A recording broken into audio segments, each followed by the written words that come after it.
Omukoro gwo kusimbura tiimu ya Gazelles kuza kwetaba mu mpaka za FIBA Afrobasket z'abakazi gwakorwa chairman wa National Council of Sports Ambrose Tashobya ahari Omono Hotel muri Nakasero Kampala.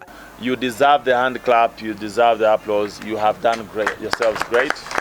Isabite huire Minister w'ebyemizano Peter Ogwang obuyabire nasimbura tiimu ya She Cranes kuza kwetaba mu mpaka za Netball World Cup akaraganisa abazana buri omwe kwari kwija kutunga kasimo ka miliyoni 10 kwetaba mu mpaka ezi bita ba Gazelles aha kusimburwa rizoba. Tashobya yagira ngo nibeja kubanza kubwabugana Minister w'ebyobwegese n'emizano Janet Kataha Museveni empaka ezi bari kuzamukozerahwe. And once we are there, who knows what can happen at that level to be able to reward the team, because every team needs to get some good reward, but I think we'll get that reward when we present and the team to our senior minister, who is a lady, and also the first lady of this country. So we'll be working towards that.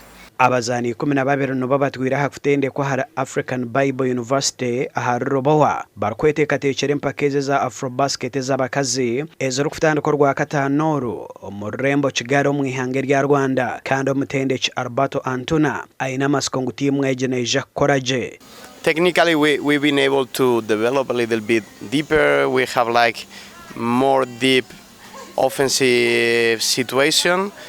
And at the same time, we get some extra physicality with these new girls. So I think we're going to Kigali like well prepared and ready to compete. Obviously, it's a huge stage. I think it's a really good competition. Really just, I don't know, excited. I'm so excited to represent Uganda and just play for the country and hopefully get some wins. And I don't know, I just want to play hard and fight in every game. That's like my biggest thing. Uganda nayo kwigura hempakeze rukurita ni hange rya Mali ahabera na mwenda byo kwezoko nabwanyuma naija cross aho ihange rya Senegal ahabera 13 omumpakeze zo mu rwanda na mukageze rukutandika urwa katano rwebera na 8 okusigebera mukaga byo kwezi kwa 8 omwaka ogo. Pita